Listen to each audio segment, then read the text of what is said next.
Good afternoon. Welcome to the News Roundup for Monday, September 22nd, 2025. It's Bill Thomas here with a number of pressing stories to share with you today. And here's what's happening right now on the big Roundup. We begin with this. Dozens of world leaders now gathering for a critical high-stakes meeting at the United Nations as the world teeters precariously on the brink of utter collapse. The suspect charged with trying to kill President Trump resting his case, the trial now heading for closing arguments, and the federal government makes a shocking announcement concerning the potentially harmful link between a popular medicine and autism. Also, a number of truly inspiring moments emerged from yesterday's outpouring of grief for murdered political activist Charlie Kirk, and America celebrating a very special birthday. We'll tell you why today is the anniversary of the most important date in the last 500 years or so. All this and more coming up right now on the Big Roundup. We have a great deal to get to, and we begin today in New York City, where a number of the world's top leaders are now convening at the United Nations building for their annual high-level summit. And right now, they're facing one of the most dire global situations the planet has ever faced. According to the agency's Secretary General, international cooperation is now straining to the breaking point due to a variety of severe pressures, the likes of which the organization has never seen in its entire 80-year history. The many serious challenges which are immediately facing this year's gathering at the UN include the devastating wars in both Gaza and Ukraine, the threat of rapidly evolving technologies, and a growing number of starving people throughout the world. The Secretary General says that this year the meeting is taking place in turbulent and uncharted waters and that inequalities throughout our planet are widening by the hour. He also says that he plans to personally meet one-on-one with each of the 150 leaders, presidents, and monarchs who are expected to show up for the session and urge them to talk with each other, find common ground, and come up with some desperately needed solutions to the problems which we're all facing. In the meantime, UN officials say that several issues are going to dominate the session, in particular, the horrific ongoing situation in Gaza. They also point to America's extreme reduction in funding for the UN, our nation's rapidly changing relationship with the organization, and President Trump's upcoming speech as other likely topics of discussion. Among the urgent items on the docket, the official recognition of a Palestinian state by more than 150 nations and the desire to implement a two-state solution between Israel and Palestine expected to be front and center. Iran's president will also be in attendance at the gathering, his nation now facing a rapidly approaching September 27th deadline to reach a deal with several European nations, and this all over the status of their previously agreed upon nuclear deal, or else face the implementation of what they're calling punishing snapback sanctions. President Trump's highly anticipated speech taking place shortly following the Secretary General's opening State of the World address. Final thought, and this is the News Roundup Lowdown. It's an unpredictable world we live in right now, with wars being fought on several fronts. Nations are being destroyed, lives are being lost, and threats are coming from a number of nefarious global players on what literally feels like a daily basis. Israel is fighting Hamas in Gaza on other fronts as well. Russia attempting to destroy Ukraine, and they've also been accused of recently violating the airspace over Estonia, Poland, and Romania. Terribly provocative, brutally dangerous. Now, this is more than the tip of the iceberg, and by some accounts, the world is right now closer to World War III than it's ever been. This should have each and every one of us, and not just here in the U.S., but all over the globe, highly concerned. The entire planet is in a state of flux right now, and if you look carefully, a new world order appears to be under construction. Today, it's incumbent upon world leaders convening at the UN to provide a roadmap to a future with fewer nuclear bombs, less conflict, global cooperation, and perhaps even a consensus on how to address global warming, also addressing widespread hunger. With that, we dial in producer Davey. And Davey, I think you're seeing what I'm seeing. It looks like the world is changing very rapidly, almost minute by minute, and not for the better. In fact, I just saw online a short time ago, the doomsday clock, now 89 seconds till midnight. Can you feel what I'm talking about? Are you sensing the same thing? Oh, yeah, Bill. Scary times out there all across the planet, and a very big week at the UN.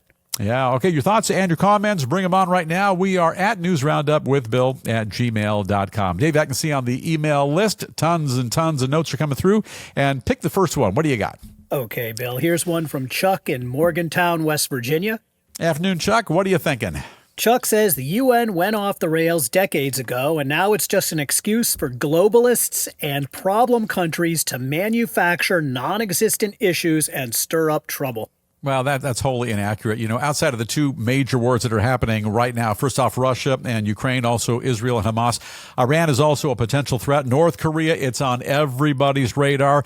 Look at China. They're a global powerhouse economically and militarily with, by all accounts, designs on taking Taiwan. Look, the UN is there for a reason. All these nations are coming together for a reason. They see the same things that I was just talking about right there. We're all here to address those issues and talk about a solution, talk about a roadmap moving forward. You got that entirely wrong. Davey, who's up next? Okay, Bill, here's a bit of a different view from Nellie in Burlington, Vermont. Okay, Nellie, what are you thinking? Nellie says the United Nations is a sacred organization. Sure. Instead of turning our back on the world, we should be the shining light that shows the way.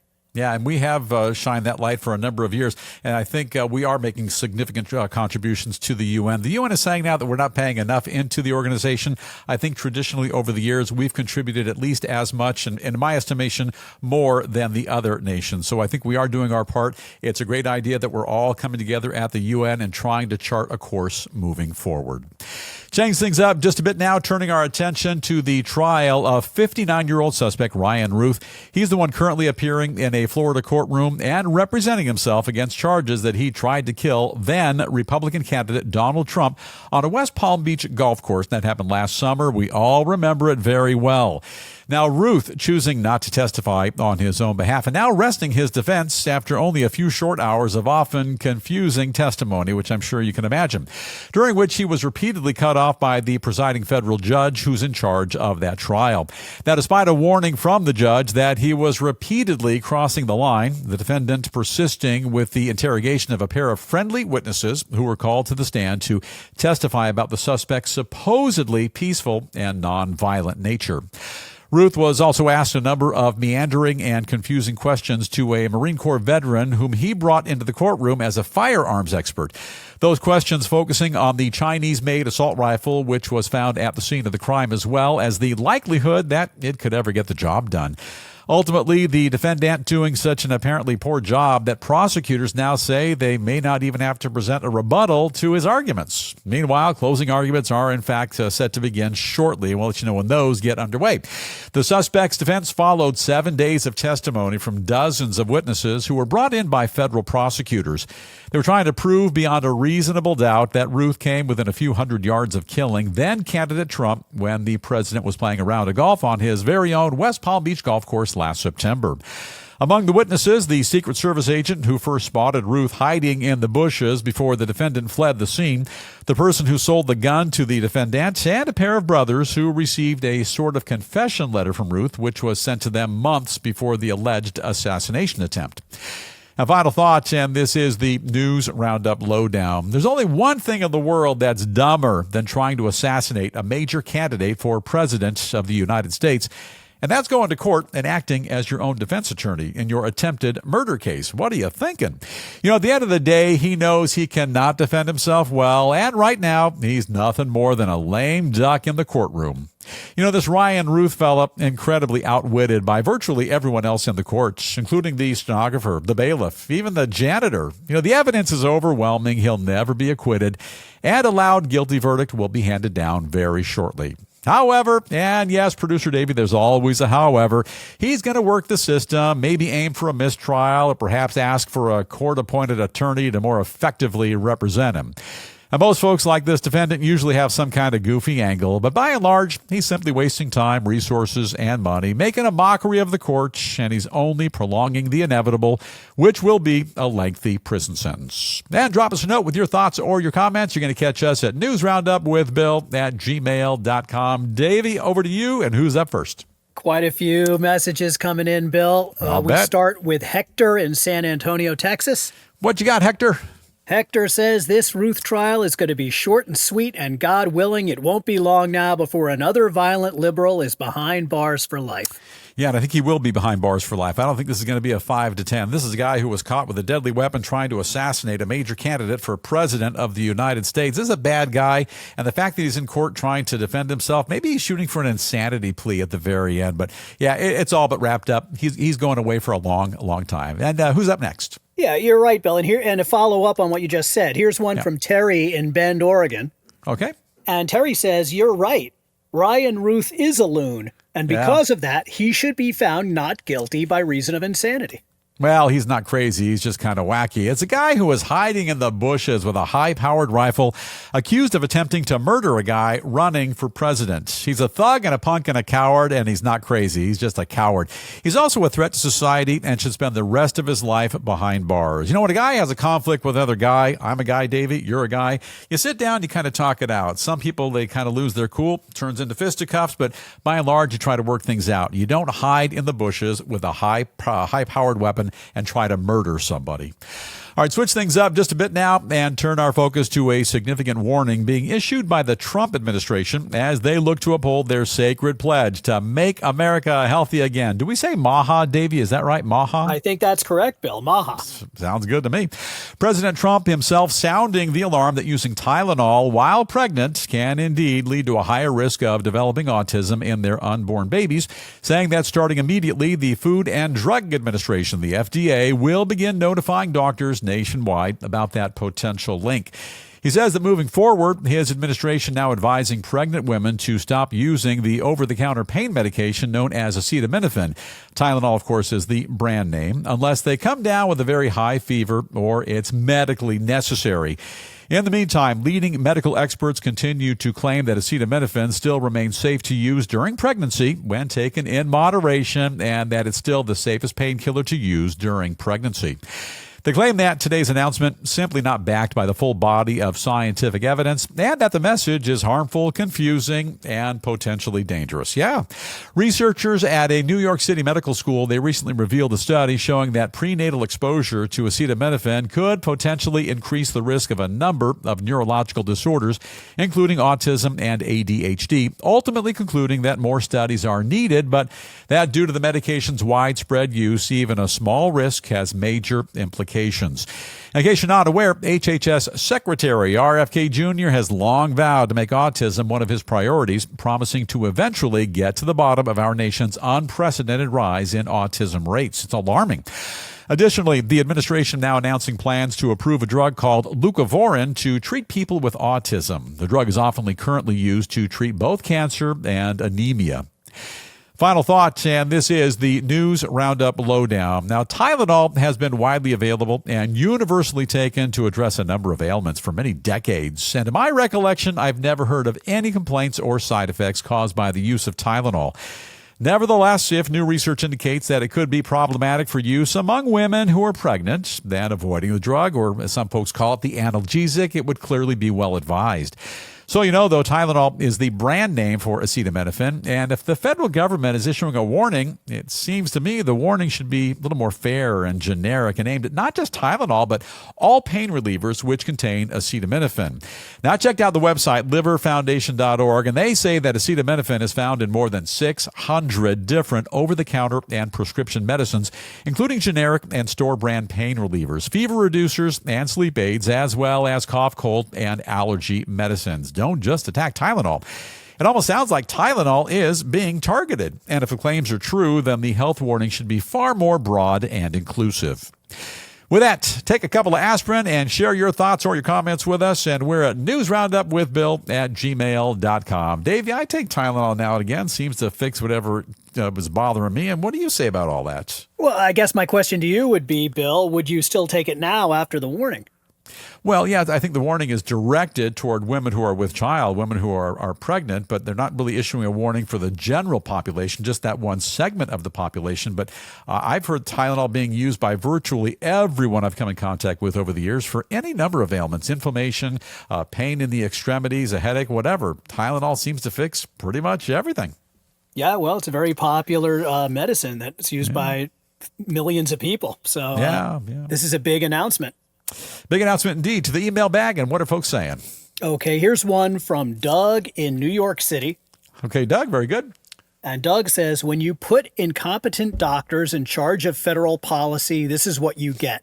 Yeah. We used to have the best science in the world. Now we're a third world country. Well, I wouldn't go that far. But look, Tylenol, in my mind, it's kind of a panacea. It has been for a number of years. Sounds like a big leap at this point to say there's some tie-in between Tylenol use among pregnant moms and their child being diagnosed with autism.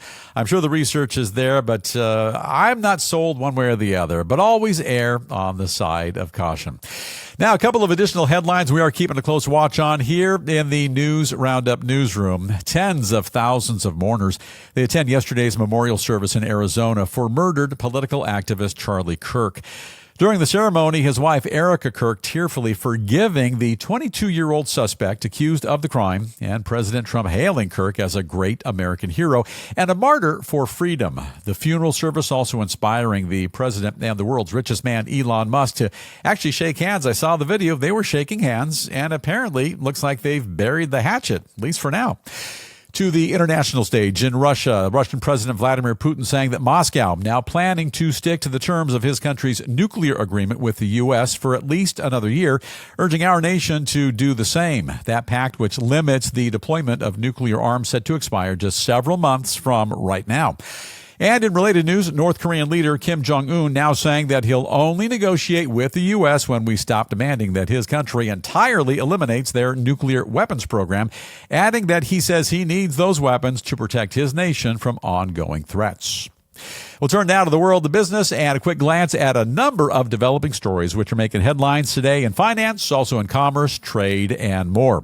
Pharmaceutical giant Pfizer doubling down on their efforts to enter the weight loss drug arena and fight obesity by spending nearly $5 billion to purchase developing drug maker Metsera, and the deal giving Pfizer access to a number of potentially lucrative obesity treatments which are currently in the development pipeline. Over to the labor market, a large number of employers, workers, and students now facing enormous uncertainties following the Trump administration's recent decision to slap a $100,000 fee on future H-1B visas. And those are the visas which allow foreign workers to be hired here in the U.S. And many of those individuals now remaining in limbo and opting not to travel until the new policy becomes clearer. Also, in related news, a number of top economists, as well as Federal Reserve Chair Jerome Powell, now agreeing about the cause of the dramatic rise in unemployment among Gen Z Americans under the age of 25, saying that the main drivers of the problem are a slowing economy and a reluctance by employers to hire new workers. And right now, we're going to move once again to the lighter side of news, where we take an entertaining look at a few happy-go-lucky stories guaranteed to lift your spirits and make you laugh until you cry. Or maybe make you cry until you laugh. We're not really sure. We'll kick things off today with the governor of California planning a popular MAGA-supporting rock singer from performing live in the Golden State simply because he makes horrific music. Yeah, Governor Gavin Newsom says that moving forward, rock star Kid Rock indefinitely suspended from playing his off-kilter tunes in California because, in Newsom's opinion, his songs stink. And the governor goes on to close his provocative announcement with the words, "You're welcome," although I don't think anyone said thank you. In case you're wondering, the supposedly humorous message is believed to be a veiled response to the recent suspension of late-night talk show host Jimmy Kimmel, who, by the way, is now planning to return to the airwaves on Tuesday night.